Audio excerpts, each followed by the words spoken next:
Good afternoon. At the top of the hour on the date that is November 2020, I'm Regina Manyara. You're watching KBC Channel 1. This is a lunchtime news, a day that the world is focused on America in regard to what direction the American voter is going to take. Is it going to be incumbent Donald Trump or Joe Biden there? These are the latest reports as it stands. 264 electoral votes to Joe Biden, while incumbent President Donald Trump is at 214.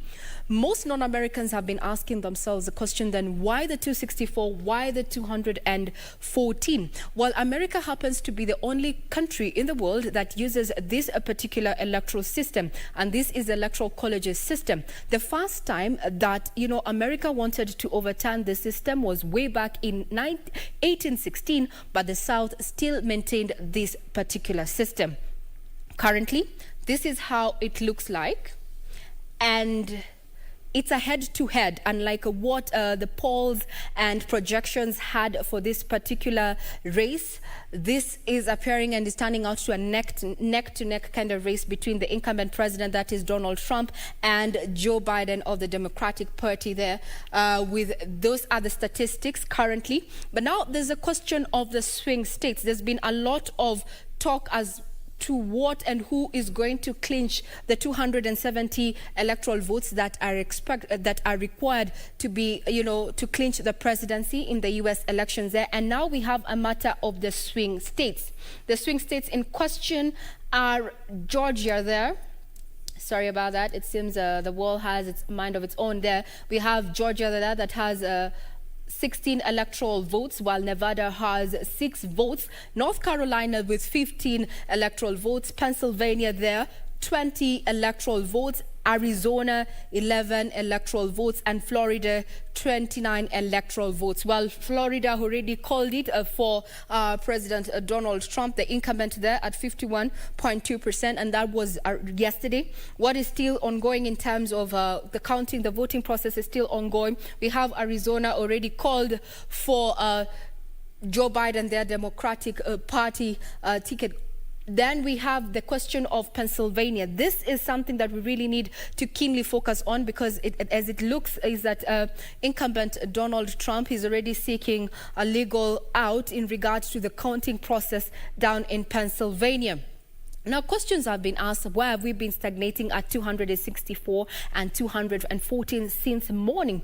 Well, for Biden, as it is, if I can take you back to the 264, he's currently ahead in Nevada, requiring only 6 electoral votes. So if he wins in Nevada, then it means it's game shot. He takes it, because he's currently at 264 out of a possible 270 that is required to clinch the presidency in this particular race.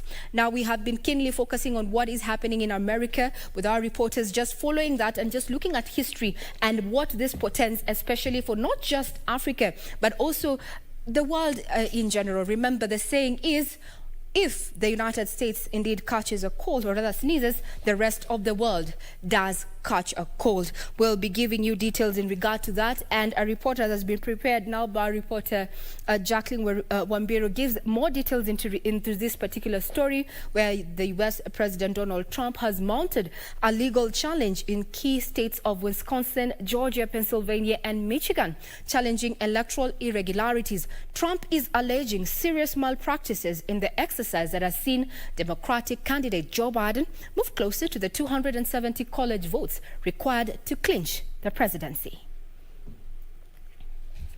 The race for the White House has slowed down in the last few hours as vote counting in battleground states continues. The Trump campaign is challenging vote counts in key states of Wisconsin, Georgia, Pennsylvania, and Michigan. Biden stopped short of declaring he had won the poll, saying he was confident he was on course to defeat Trump. And now, after a long night of counting, it's clear that we're winning enough states to reach 270 electoral votes needed to win the presidency. I'm not here to declare that we've won, but I am here to report when the count is finished, we believe we will be the winners. As ballot tabulation in the battleground states continued, there has been growing protest over the conduct of the historic poll. In Portland, Oregon, the National Guard were activated after an anti-Trump protest calling for every vote to be counted turned violent.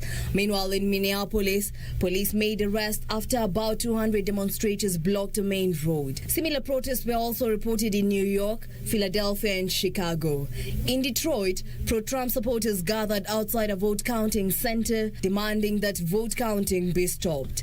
A vote counting center in Maricopa County, Arizona, found itself grappling with the dilemma of whether to pause work and close after a crowd of Republican supporters gathered outside, responding to claims on social media that votes likely to be for Trump would not be counted. Republicans have retained their grip on the Senate, which leaves Congress mostly unchanged, despite Democrats' hope of wresting 4 seats from their opponents. Overall turnout in Tuesday's election was projected to be the highest in 120 years at 66.9%, according to the U.S. Election Project. Biden had the support of 70.5 million voters, the most won by any presidential candidate ever. Trump, on the other hand, pulled in 67.2 million votes, 4 million more than he gained in 2016. Reporting for Channel 1 News, I'm Jackie Wambiru.